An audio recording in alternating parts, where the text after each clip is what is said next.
on a vu plusieurs manières de représenter l'image. Maintenant, on va entrer un peu dans la partie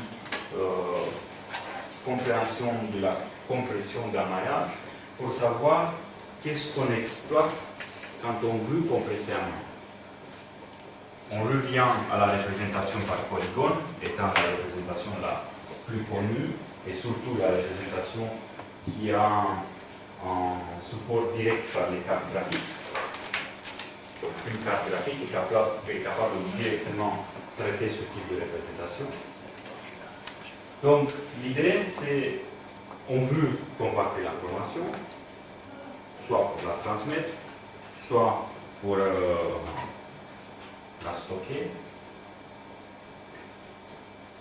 Un des problèmes, on a déjà constaté que du point de représentation, il y a déjà plusieurs manières de représenter. Mais même si on traite que la représentation par polygone, on sait déjà que des applications très différentes peuvent utiliser cette représentation et qui ont des besoins différents. Typiquement, dans un jeu vidéo, vous avez besoin que le décodage du contenu soit rapide. Dans un jeu vidéo, la complexité des objets n'est pas tellement grande, surtout pour la géométrie. On peut avoir de la complexité au niveau de l'apparence, texture, shaders, mais la géométrie en général est simple. Dans une application, par exemple, de simulation de même simulation fluide, on peut imaginer qu'on peut essayer de simuler l'aérodynamicité d'une voiture. Par rapport à la forme, on peut calculer.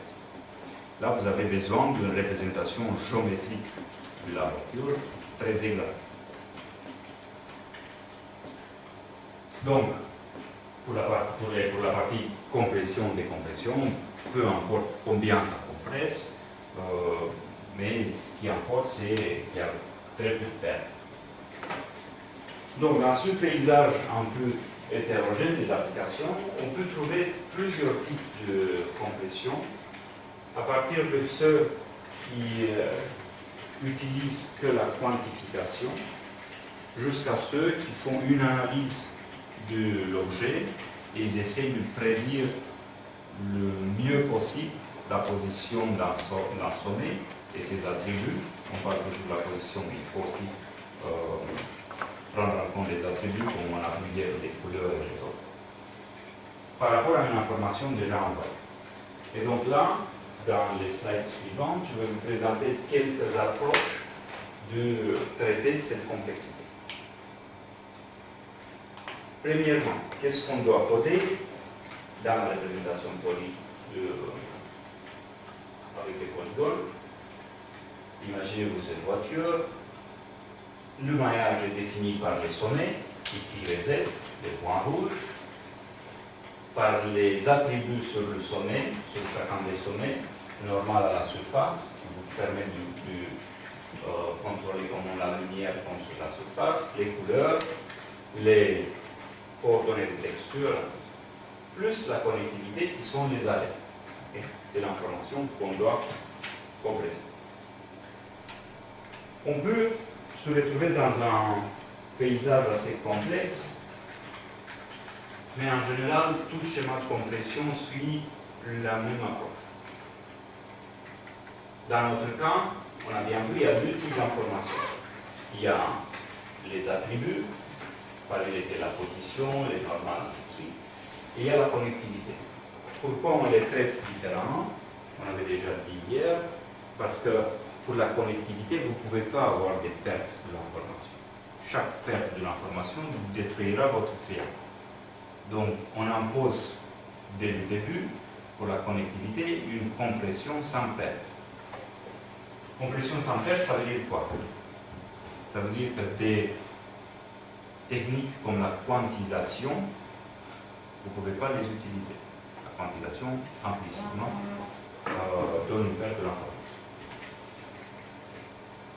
Donc, pour la connectivité, la quantisation, mais on peut avoir la quantisation. typiquement, si vous avez des erreurs de reconstruction de la position 3D, bien sûr, contrôlées par un certain seuil que vous ne pouvez pas dépasser, on peut faire la quantitation. Dans la partie, continuons avec la partie attribut. Une fois la quantisation faite, on peut faire une prédiction. À chaque nouveau sommet qu'on doit reconstruire, on essaie de voir dans son voisinage, est-ce qu'il y a moyen de créer un prédicteur de ce sommet. Il existe plusieurs règles qu'on peut illustrer facilement. Le plus simple, c'est la prédiction delta. Vous avez un arrêt pour chaque sommet, vous lui associez un parent, en sachant que le parent a été déjà transmis, et vous dites, au lieu d'envoyer les coordonnées x, y, z de ce nouveau sommet, je vais le transmettre en delta par rapport à son parent. C'est tout simple. Pourquoi vous faites ça? Parce qu'en faisant cela, vous diminuez la dynamique du signal. Au lieu d'avoir des gros x, y, z, vous avez des petits vecteurs à transmettre. Deuxièmement, ça c'était c'est la prédiction delta. On peut imaginer qu'un sommet, il peut avoir plus d'un parent. Il y a des configurations, presque tout maillage a une configuration. Dommage que je prends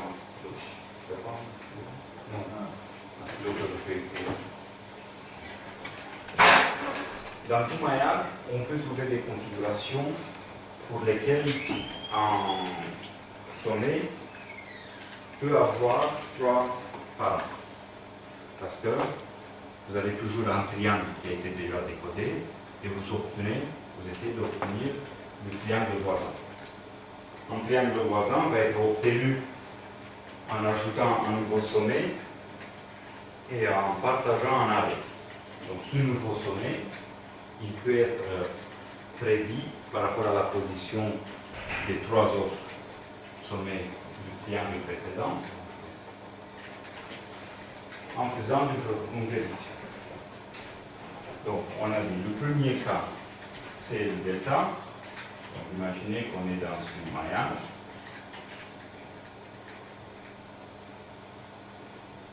On a un certain ordre, 1, 2, 3, 4, 5, 6. Ben, pour le 1, comme il n'a pas de parent, on va envoyer le x1, y1, z1. Pour le 2, je peux bien sûr envoyer x2, y2, z2, mais je peux envoyer le delta qui va être le x2 moins x1, y2 moins y1, z2 moins z1. Et ainsi de suite. Donc ça, c'est la prédiction delta. Dans un deuxième cas, je prends le démaillage, la prédiction par le parallélogramme, il faut voir ce maillage comme étant une forme 3D. D'accord? Ce n'est pas dans le plan. Imaginez que le sommet 3 il est un peu déplacé par rapport à l'autre. Donc, dans la prédiction par parallélogramme, nous avons déjà transmis le 1, 2, 3. Okay. Le 1, 2, 3 sont déjà transmis, supposons. Et je veux transmettre le 4.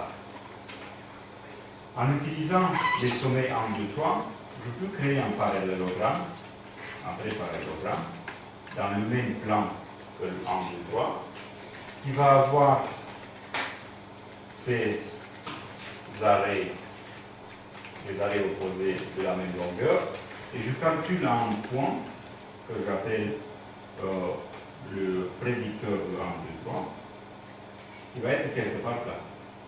Dans ce cas, on peut constater, pour la majorité des maillages, que ce delta, cette différence entre notre point 4 et le prédicteur 1, 2, 3 est assez faible. Donc, dans la prédiction delta, pour le point 4, qu'est-ce qu'on va transmettre? On va transmettre le x p 1, 2, 3 moins x4, virgule YP 1, 2, 3, moins Y4, ainsi de suite. OK? Pareil pour d'autres. Si on a déjà transmis 1, 2, 3, 4, pour faire le centre, on peut construire le parallélogramme 2, 4, 3. J'obtiens ce point-là, et donc je vais faire le delta en plus. La définition même de l'index V7 des polygones permet de constater qu'une prédiction parallélogramme, dans beaucoup de cas, est très pertinente. Bien sûr, vous allez trouver des cas où elle n'est pas du tout pertinente, parce que vous avez des choses qui ressemblent, imaginez-vous, à un maillage comme cela, que vous allez transmettre. OK. Si le 1, 2, 3 est là, ça c'est 4 et 5, vous essayez, imaginez que ce sont perpétuels, d'accord.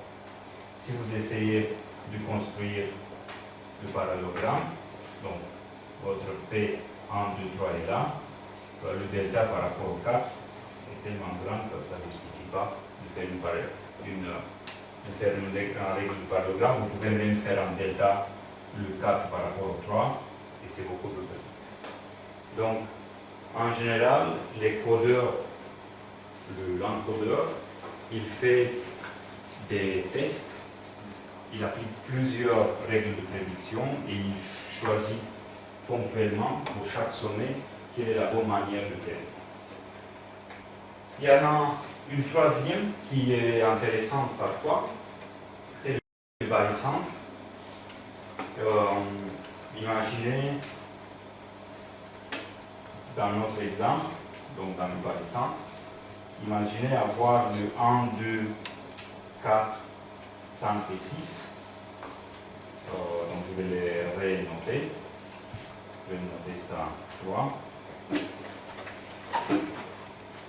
Je vais noter ça 4 et ça 5. Et moins 6. Imaginez que le 1, 2, 3, 4, 5 sont dans le même plan et que le 6, c'est comme une pyramide. Oui.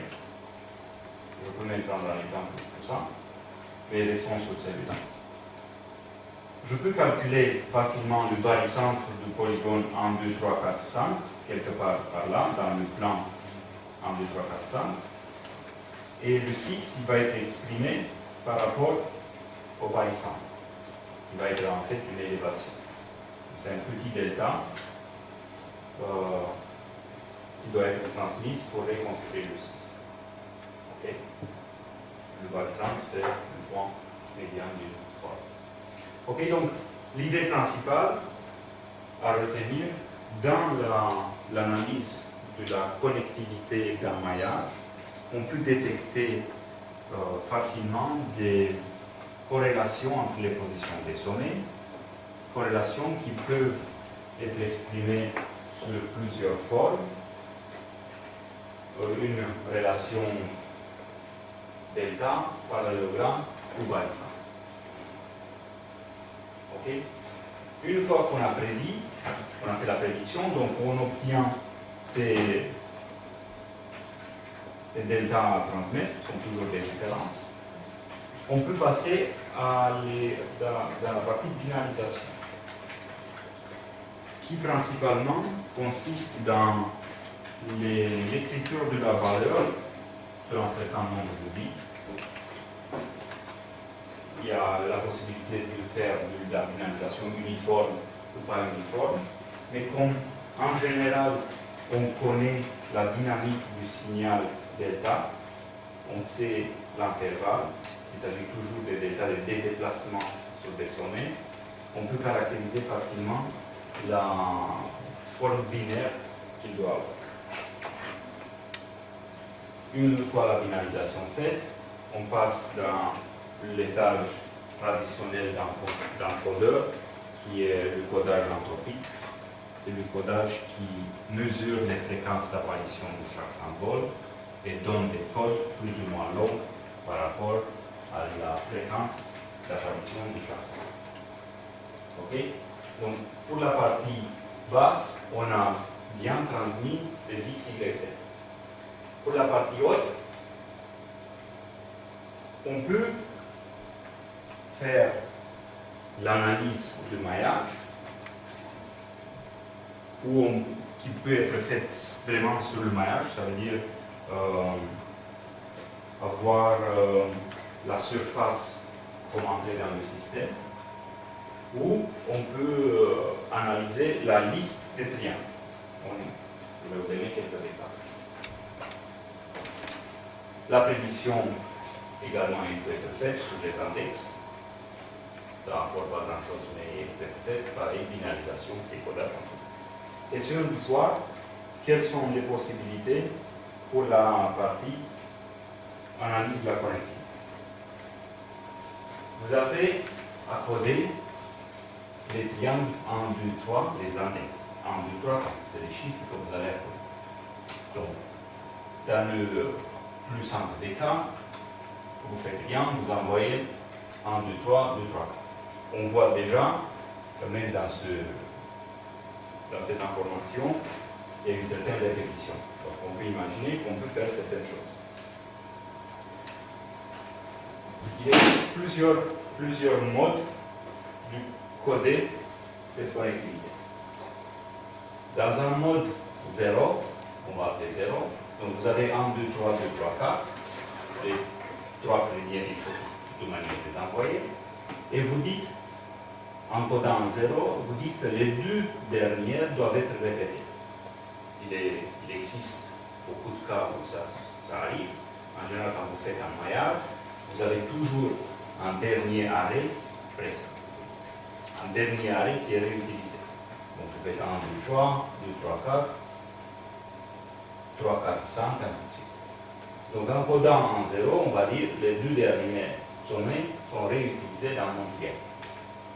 Dans un mode 1, vous avez le 1, 2, 3, 4, 5, 6. 1, 2, 3, 4, 5, 6. Donc on code les deux premiers et on retrouve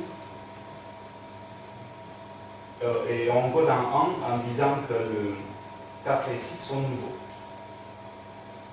Ça veut dire qu'entre les deux triangles, il n'y a pas de corrélation. Donc on invente à chaque fois de nouveaux sommets. Dans le mode 2, 1, 2, 3, on partage un sommet, exactement. Dans le mode 2, on partage un sommet. Donc on partage un arrêt, on partage un sommet, on partage ni un arrêt ni un sommet. Et là, on partage tous les arrêts et tous les sommets. Ce sont les 4 modes qu'on peut associer.